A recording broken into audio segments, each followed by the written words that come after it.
Well, many of you have been asking me about the subject of visitation.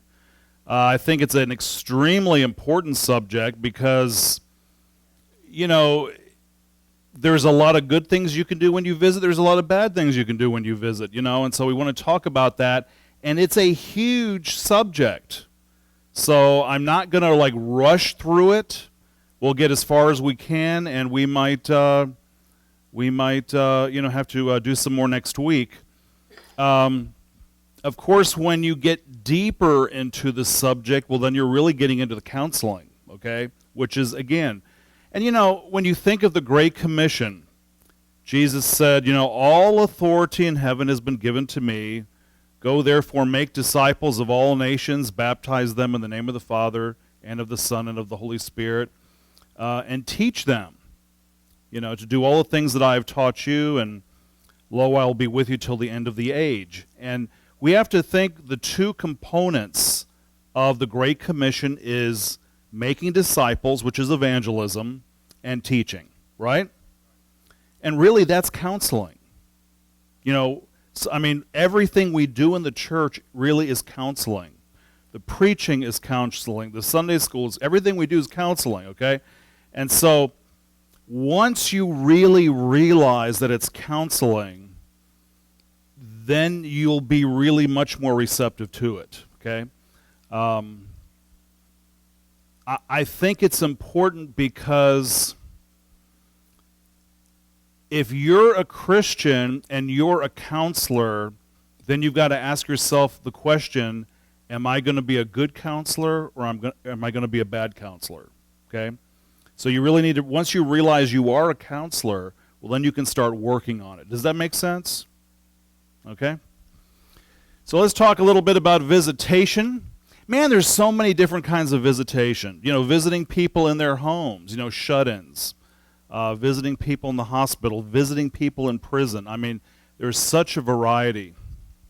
And as always, I want to put a few questions out to you just to get you thinking a little bit.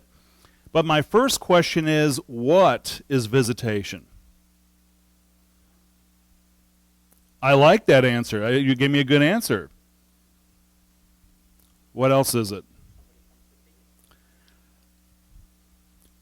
Perhaps.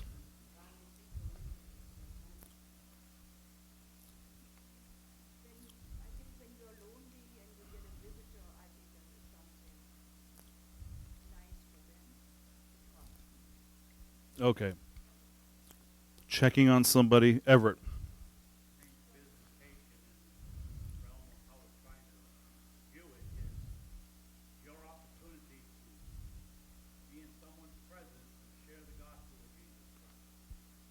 Okay, that's another view. Boy, you guys are all over the place. Okay. Let me put it to you this way. When you go to your neighbor's house for a cup of coffee, that's not visitation, at least from our perspective that we're talking about. You going over to watch a soap opera with your neighbor or a movie or something like that, yeah, you're visiting them. But we're talking about visitation from a ministerial perspective, okay? Because you're a Christian, right? And as a Christian, who are you representing? You're representing Jesus, right? So Exactly, okay? So keep that in mind. The next question is, biblically speaking, whose job is it to visit? Right, Christians, anybody, right. It's all of our jobs, okay? Let me put it to you this way. If you got a big church, and you go to the hospital, any one of the ministers or lay leaders might come and visit you at the hospital, but you'll feel maybe extra special if the pastor comes and visits you because it's a big church, right? And the very opposite is true in a little church. A little church, everybody expects the pastor to visit, but really, since they expect that already, it really means more for you to visit, because then you're really showing, hey, you're part of our family. We love you, we care about you. It really can mean infinitely more. It's kind of interesting. if you call somebody who hasn't been at church maybe for a couple of weeks to see how they're doing, or you go by their house or you send them a card, they may not have even known that you knew they were alive, and to get a card from you, that means a lot to people, or a phone call or a visit. And so it's even that much more important in a small church for you to visit. But it is everybody's job. Good point. Good point. Let me go ahead and bring this up now so I don't forget. I've been in situations where I was told to, when I had somebody over me, I was told to just visit cold turkey. Just go there and visit, okay? And I don't like doing that. I really like to call first. I don't like anybody surprising me, and I don't like to do that to somebody else, okay? So that's a very good point. So call first. Say, hey, I'd like to come out and visit if that's okay, or, we can plan a date or something. What is the HIPAA law, and does it apply to you? Privacy law. Okay. Does it apply to everybody? Okay, Charlene is very sure about that. Yeah. Okay, all right. It really does apply even to the doctors, yeah. It does. We'll talk about that. What is the cardinal rule of visitation? In other words, what should you never do? Yeah, I don't like just showing up. I bet.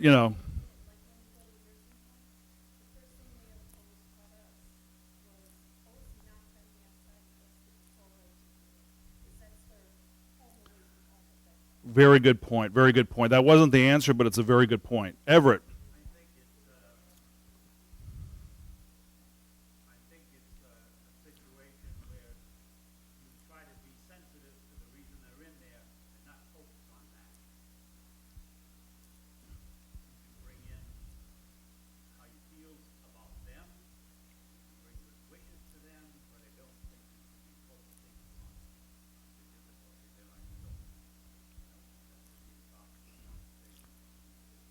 Okay, that's really not the answer, no. The cardinal rule of what you should, thank you very much. Did everybody fill out the prayer sheet?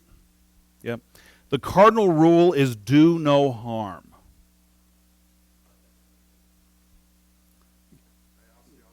Yeah, kind of, sort of, but not. Yeah. Do no harm, okay? So we're going to talk about that. We're going to get into that. What should you always do? Who said that? Charlie Brown, I'm going to give you the gold star tonight. Yeah. Yeah. Always pray. Always pray. Well, before you go in, but when you're there, pray. Yeah, again, you are representing Jesus Christ. And I don't care if you're doing it in an official capacity or even if it's an unofficial capacity, you don't not represent Jesus. If you're a Christian, you represent Jesus 24 hours a day, 7 days a week, right? So remember, that's who you represent, okay? But, when you're visiting somebody, maybe in a bad situation, whatever, man, always pray. Always pray, okay? We'll get more into that. And remember, Vi joined the church. Vi, that's so important. Because church membership is 100% biblical, okay? And I've got a whole lesson on why it's biblical. But Jesus said, I will build my church, and the gates of hell will not prevail over it, okay? And it's important. Everything in the Bible is about chain of command. And it's so important that you go under the authority of somebody. We all have authorities over us, and we have people under us, and we have people lateral to us. But again, it's very important if you claim to be a Christian then you should put yourself under the authority of a church. Okay? That's just a normal thing. And when you're under the authority of a church, you have to remember then that every member is a minister. You're a minister. Did you know you were a minister? Now you know you're a minister, right? And the question again, are you going to be a good minister or are you going to be a bad minister, right?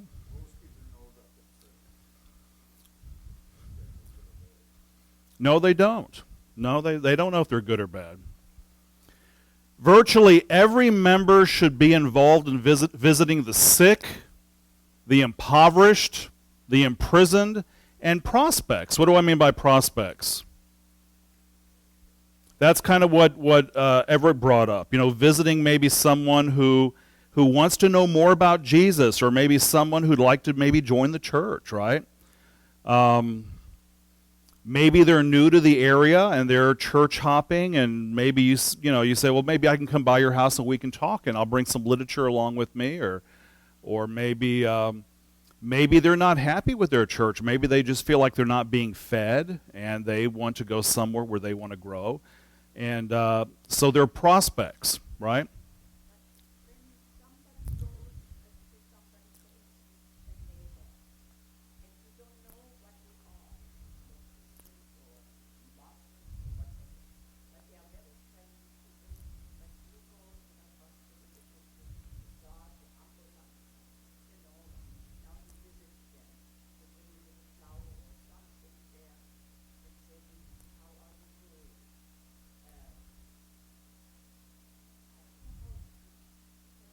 Let's get into that. That's what we're here for.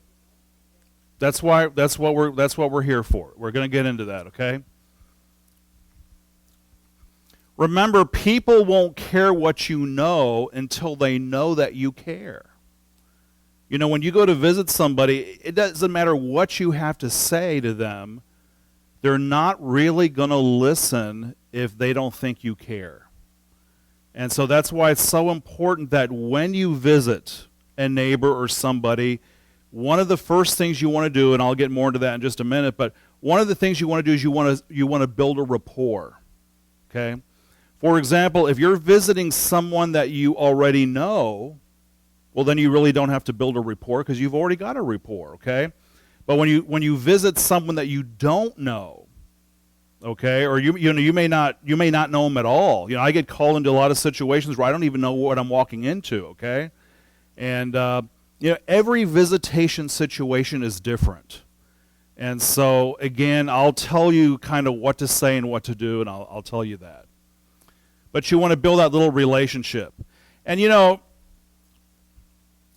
obviously the first thing you do is when you walk in, let's say to a hospital, you introduce yourself, You could say, my name is Carlton Brown, and I'm the elder at the Wayside Baptist Church. And then tell them why you're there. Somebody had asked me if I would come by and pray with you or come by and, visit with you for a little while. Tell them why you're there. And if they talk back to you, then you can tell they're receptive. If people just give you these short little snippet answers, that means they don't want to talk to you. Exactly. But when they're so sick they don't want to really talk anymore, then what do? You pray and you leave. Okay? When I'm sick, I don't want people visiting me. Everybody's different. Some people want to be visited, some people don't want to be visited. I know pastors that have gotten fired because they didn't visit the rich lady in the church, and they were mad about it, but no one ever told the pastor they were in the hospital. And so, some people go in the hospital and they'll never tell me, or they'll never tell anybody in the church because they don't want anybody to know. And in that case, we're probably not going to find out.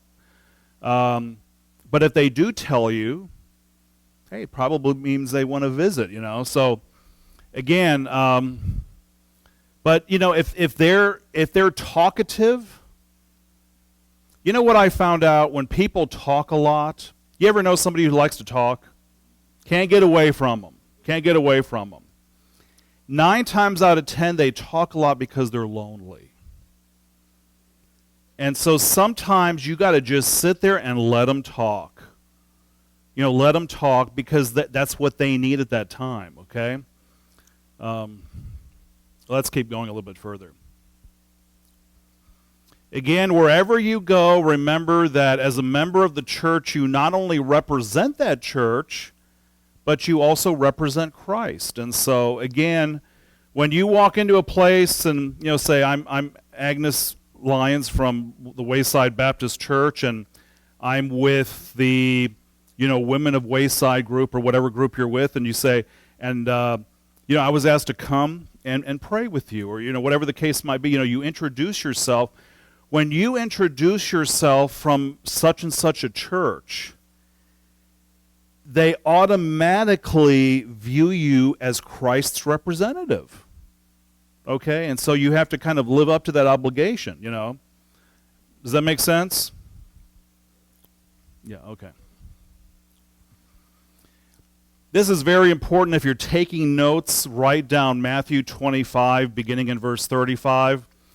Jesus here is talking to his disciples, and he says, when I was hungry, you gave me something to eat.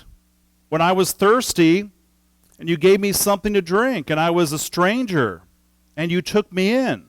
I was naked, and you clothed me. I was sick, and you looked after me. I was in prison, and you visited me. And then his disciples said, well, Lord, when were you hungry and we fed you? When were you naked and we clothed you? When were you in prison and we don't remember that? It's kind of weird, And he said, when you do this for the least ones, from the uttermost to the guttermost, when you do it for one of the least ones of all, you're doing it unto me. Okay? And here's the implication here. It doesn't say feed them if they're not hungry. It doesn't say clothe them if they're not naked, okay? You're meeting them at their point of need. Okay? And I'll tell you what the biggest need is in this country. It's not food, it's not clothing necessarily. It's spiritual. There's a great spiritual darkness over our country. And that's the need we need to meet, and that's exactly who we are. That's why we're here, And if there is a need that you can meet, great. But here's the implication.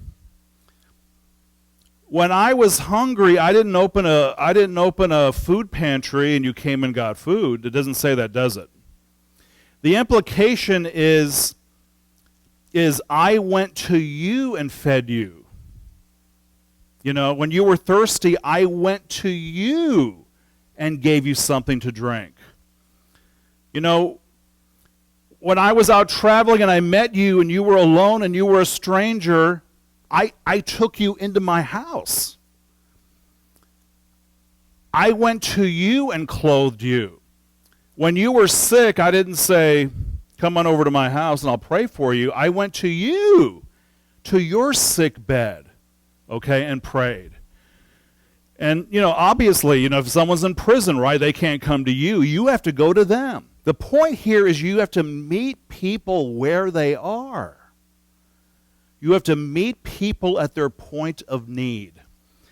It's American Christianity which says do events, bring people in, and then preach to them.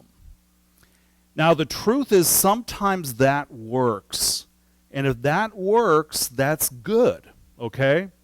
That's one of my mottos. Hey, if it works, great, okay?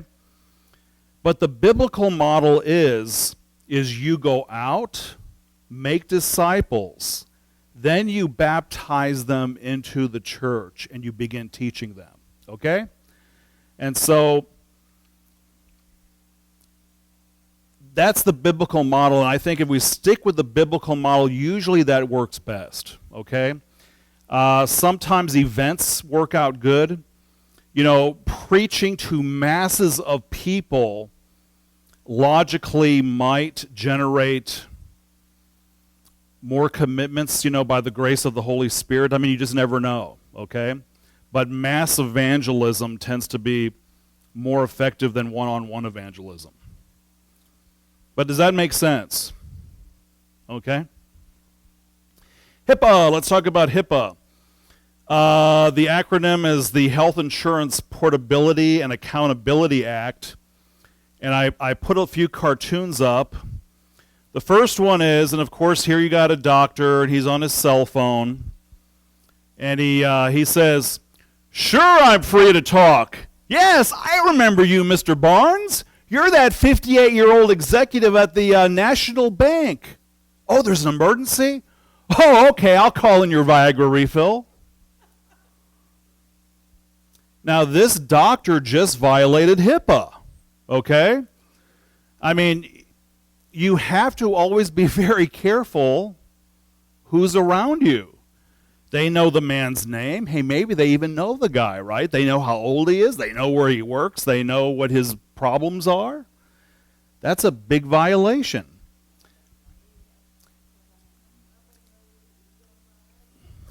Yeah. And let me put it to you this way. Not only do these ladies now know what the situation is, but think about it. If you're a patient, would you trust your doctor that's so blatantly open about that private information? So the HIPAA law is really for everybody's protection. It's for their protection. It's for everybody's protection. Okay, and worst case scenario, if you go blabbing around private information about somebody, worst case scenario is you can get sued. Okay, best case scenario, the hospital might say, well, unless you're a patient here, we're going to ask you to please never come back. Okay. And now you just lost a ministry opportunity, okay? So again, you need to still kind of exercise some restraint. Here's another one. Well, according to the HIPAA release form, I can't share anything with you. And of course, that's kind of like a little joke, Let me tell you what basically the HIPAA thing is, okay, just to put it very simply. Most hospitals do not really enforce the HIPAA that much. So I've never really had a problem with it, but supposedly they're going to start enforcing the HIPAA laws more and more as time goes on. Every year, because I'm a badge chaplain with most of our local hospitals, every year I have to take a test that I understand all the rules and regulations to maintain my badged position.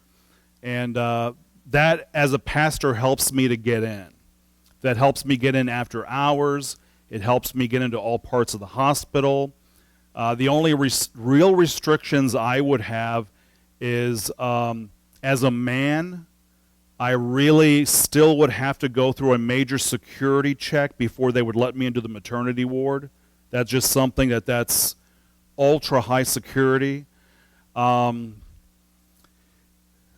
being a badge chaplain, if you called me in as your pastor and you're right on the operating table and you're about to die, theoretically, they would allow me right into the OR to hold your hand and pray with you, okay?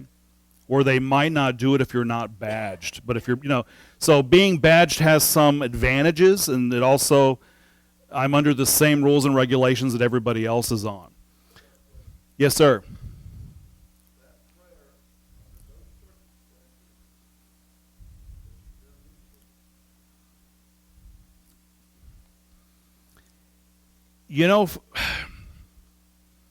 For me, it's easy. It didn't start out easy, okay? Well, we're gonna talk about that, okay? We're gonna talk about that, okay? Because when you are visiting, you don't know what you're gonna run into. I swear, I think I probably have run into almost anything and everything you can imagine, okay? So, yes.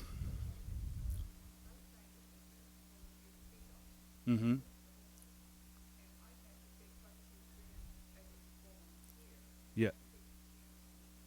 Exactly.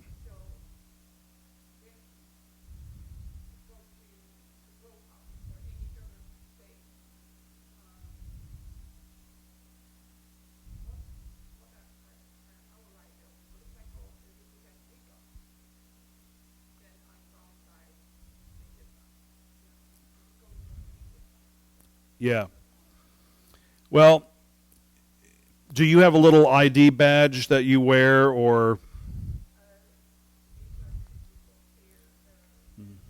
yeah,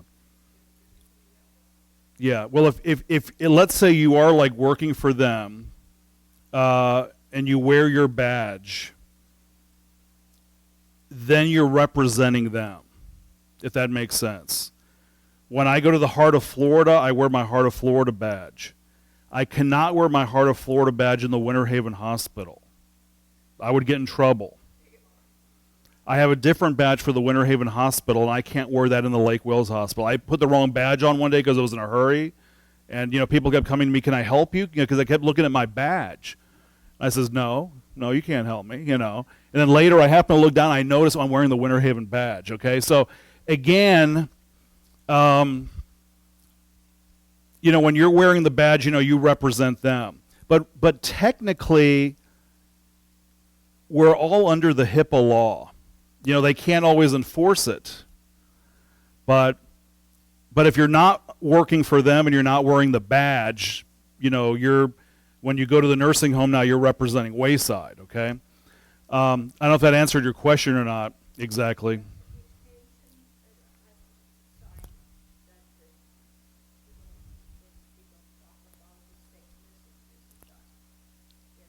Well, I had to sign, yeah. I had to sign.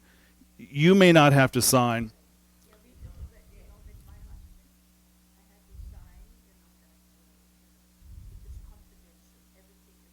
Well, okay, there you go then. Okay, you sign it, it's confidential. I'm trying to keep my brain on track here.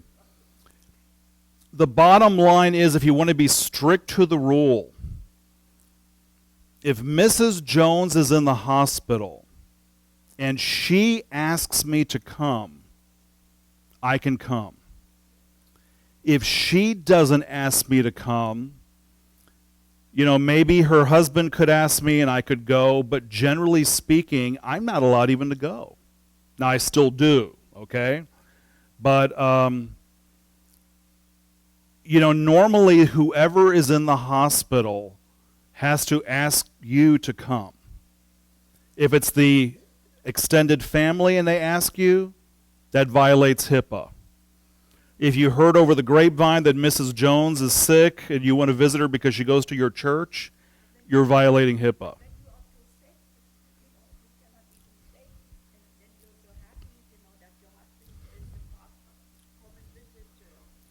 I'm just telling you the law, okay?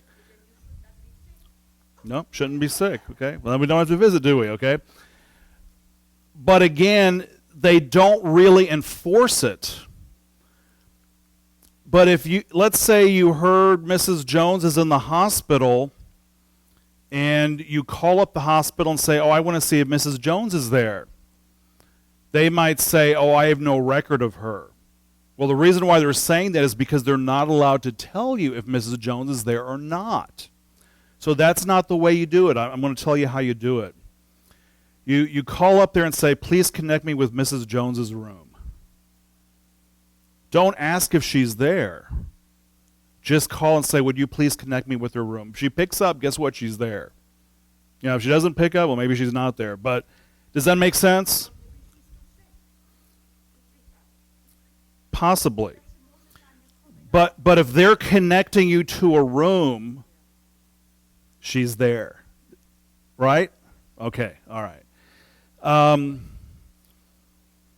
I go to the hospital all the time. If I hear over the grapevine somebody's in the hospital, 9 times out of 10 I'll go if I can. You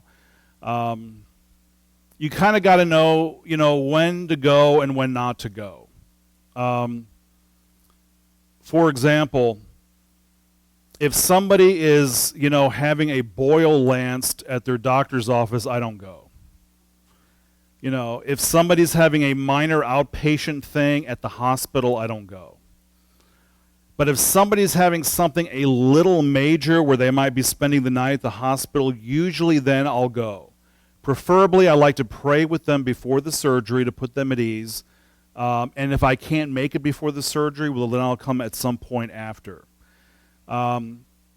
When Margie Boyd was in the hospital and, she had broke her whole femur and everything and was really mangled up, I didn't go right after the surgery because I knew she'd be out of it. I've talked with people, and then a few weeks later, they said, well, I'm glad you came to visit. And I said, well, I was with you last week, after the surgery. Oh, I don't remember. Sometimes they just don't remember, so.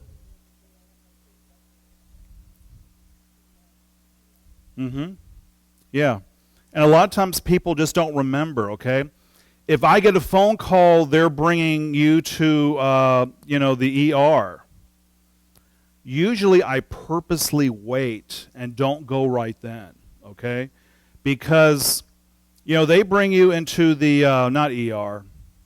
Yeah, ER, emergency room, right? Yeah. They bring you into the ER and, you got to disrobe, you got to put on the little apron, they hook you up with hoses and catheters and who knows what else, and you don't want to make them feel unnecessarily comfortable, and you don't want to make yourself unnecessarily comfortable. So I'll purposely wait. I can pray at home, amen. God can hear me, I'll pray at home, but I'll wait so many hours till I think they're settled, and then I'll go to the hospital, okay? So you just got to think a little bit, and it'll work out. And when I go there, I say I'm so-and-so's pastor. I say they asked me to come and pray with them. So then the hospital can't say nothing against me, okay? If the husband asked or the wife, whoever, I'm not going to quibble, but I'll say so-and-so, because most people want their pastor to be there. There's a problem, okay? And as a minister of the church, and I'm just telling you this, I don't have a problem with you saying, I'm one of the ministers. If you're a member, you're a minister, right? I have no problem with you going to the hospital and saying, I'm one of the ministers at the Wayside Baptist Church, and I was called in to pray with so-and-so. And go ahead and do it, okay? But if you go through all the rigmarole and this and that, and, they'll keep putting roadblocks up. They'll put you in one waiting room and another waiting room and another waiting room, and so. Lake Wales is the worst hospital because they don't train their volunteers, and so when I walk in with a hospital badge, half of them don't reciprocate because they weren't trained. Okay. But in most other hospitals, when you're wearing their hospital badge, you're just like an employee. And you go and do whatever you need to do, and you don't get the runaround. But you do it in Lake Wales. So, okay. So get to know your flock. Many of you are leaders, many of you are teachers, many of you work in some kind of ministry. Raise your hand if you're a minister of the church. If you're a member of the church, you're a minister of the church. Guess what? This is your flock. This is your flock, right? And so you need to get to know people. And so again, usually pray ahead, okay? When you're driving to the nursing home, you're driving to the hospital, you're driving to somebody's house, I would always begin with prayer in the car, okay? When you're praying in the car, keep your eyes open. Okay. Words of wisdom from Pastor Herb. Okay. Again, you can't tell people about God unless you first tell God about people. So pray for them ahead of time. Okay. It just prepares you for what you're going to walk into. Again, get to know people. You may already know them, then you don't have to build a rapport. But if you get into a situation where you're called in, let's say your best friend is in the hospital, but she's unconscious, but her family's there. Okay? Now, you know your friend, but you don't know her family. So now you're dealing again with people you don't know. Okay? And who are you representing? Yeah, you're representing Jesus, right. So, again, you get to know them. Now, you introduce yourself and they introduce themselves. And if they're not Christian, they may not feel real forthright in talking to you, okay? One thing you can do is tell them a little something about yourself. Because if you open the door to them, they may open the door to you. Now, you're not really there to talk about yourself, amen? That's a big mistake people do is they start talking, because they're nervous. Everybody gets nervous, and some people, they just start talking, blah, blah, blah, blah, blah, blah. Sometimes you shouldn't talk, okay? But in this case, if you tell them a little bit about yourself, you need to practice talking about yourself and doing it briefly.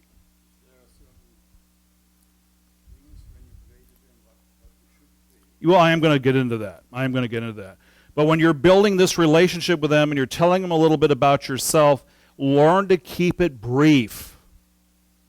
Because you're not there for you, you're there for them, okay? Learn to keep it brief.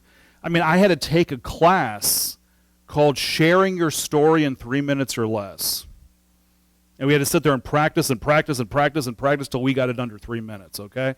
So that's important. Number 2, witnessing to them or the unsafe family members. When you do visitation and they know you're representing a church or you're representing Jesus, they may ask you.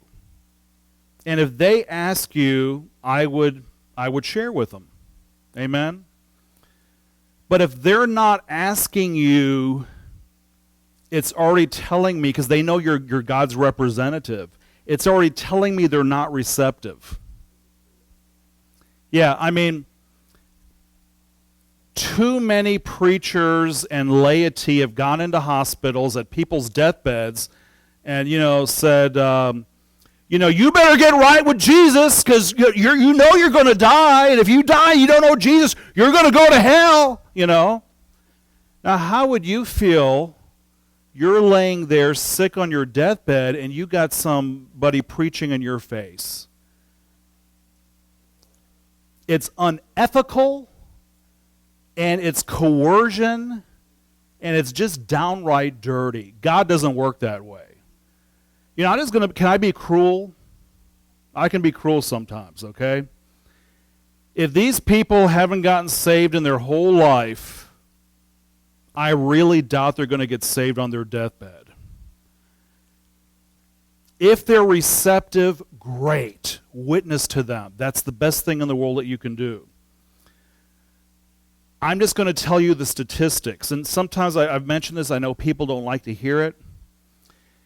But statistically speaking, 99.9% of the time, if somebody makes a deathbed confession and they end up getting better, they almost always go back into the same lifestyle they were in before. Maybe they're moved emotionally, maybe they felt pressured, maybe they just want to make a family member feel better. I mean, I don't know what their heart is. God knows their heart, I don't. So if the opportunity comes around, tell them about Jesus. No problem, okay? But if you're sensing that they're not receptive, that's okay. It's okay, Their salvation is not dependent on you. If God wants to open their heart, he'll open their heart. Okay? I swear it, okay? So don't put that on you. Some people say, oh, I should have done this, I should have done this, I should have done this. Well, could you save yourself? No. Well, then how can you save other people? You can't. Only Jesus can do that, okay? If they're receptive, wonderful. If they're not receptive, it's okay. But I never get in somebody's face and try to threaten them, or that's not the way to do it, okay? And here's the thing. Golly, I feel like we're going to probably be on this for a couple weeks.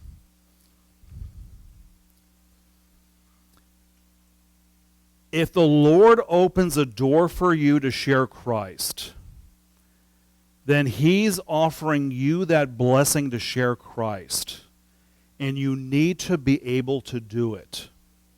If you can't do it, we'll teach you how to do it. But it's your responsibility to do it. Don't say, wait now.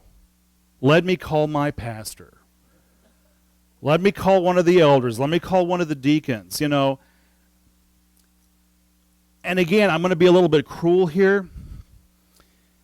You are my flock that God has brought me to, and my job is to take care of you. My job's not to take care of everybody's kids and their grandkids and their uncles and nephews and aunts and cousins and, you know, oh, preacher, will you go and tell my husband about Jesus? Oh, preacher, will you go and tell my son? Will you go? Why don't you do it? Aren't you a Christian? Doesn't the Great Commandment apply to you too? I mean, you know, the Great Commission? I mean, golly.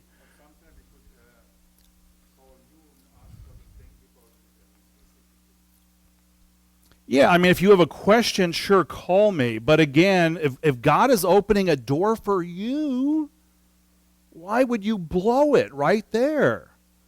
And again, if you don't know how to do it, man, that's why we're the church. We're here to teach you. Man, I love teaching. That's my favorite. I love teaching that stuff, okay? So anyway, that's why I'm here, okay? Become a friend. Laugh when they laugh, cry when they cry. Now, here's what you got to be careful with. We're running out of time already. Some people are very, very needy. Have you ever noticed that? They cry a lot. They whine a lot. They're just very, very needy. Okay? A person that is really needy needs you to be strong because they need someone to lean on. So when they're crying, unless you really have to cry, don't cry. Be the strong one for them while you're there. Okay? Some people who aren't so needy, I mean, then go ahead, cry with them, laugh with them, be there for them. But again, if it's a certain person who's extra sensitive, they need you to be their rock in their life because who do you represent? Jesus, right? So you got to be strong for them. And I'm not trying to go too fast with this, so if you have a question, feel free to ask me. Support your pastor by taking the initiative and or being on call, okay? Again, when an opportunity arises, go for it, okay?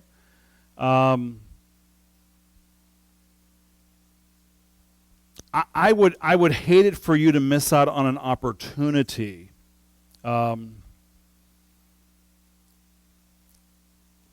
If you feel God is speaking to your heart about something, you should take advantage of it. Okay? Just don't. That's just so important. Okay? Be prepared to counsel. Okay? Now that's another class to get more into the counseling, but I'll tell you what to say on everything. Okay? I'll tell you what to say. We'll get there. Running out of time. Let's do one more slide and we'll stop. Initial visit. Okay, always ask when you walk into the room, introduce yourself. Like I said, if you know them, hey, you don't have to introduce yourself. But if you don't know them, then you have to introduce yourself. But ask them what's going on. Or what did the doctor say? Let them talk. If they're talkative, great, because they want to talk. If they're not talkative, then you can tell they don't want to talk. But you need to know the facts. How can you pray with them, Charlie, if you don't know what's going on, right? So let them explain it to you the way as they understand it, okay?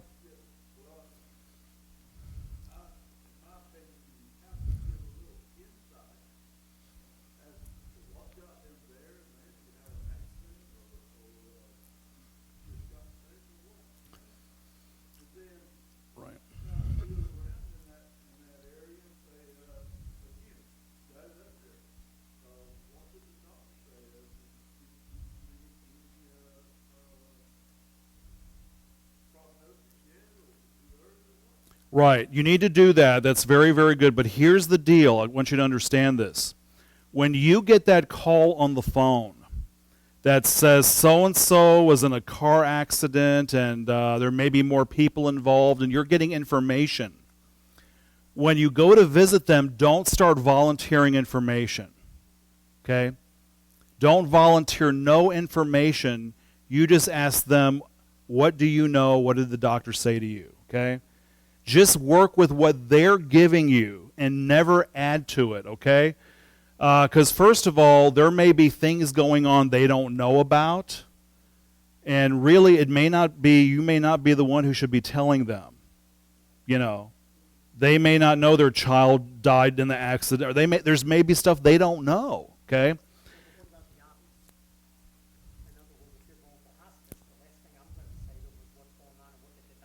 I'll get into that. Let me close with a story, okay? We're running a little late, but it's okay. I got a friend. He's a pastor. He's a really great guy, missionary pastor, wonderful, elderly guy. Used to date one of Billy Graham's daughters even. I mean, the whole deal, okay? Well, anyway, he was a missionary in South America, and he read in the paper up here, right, in Florida, somewhere, one of his papers he got, that a girl died in South America, and he knew the family. He knew the girl. She was a tourist guide, and she would take tourists into these caves that are on the ocean. And what happened is the high tide came in extra early.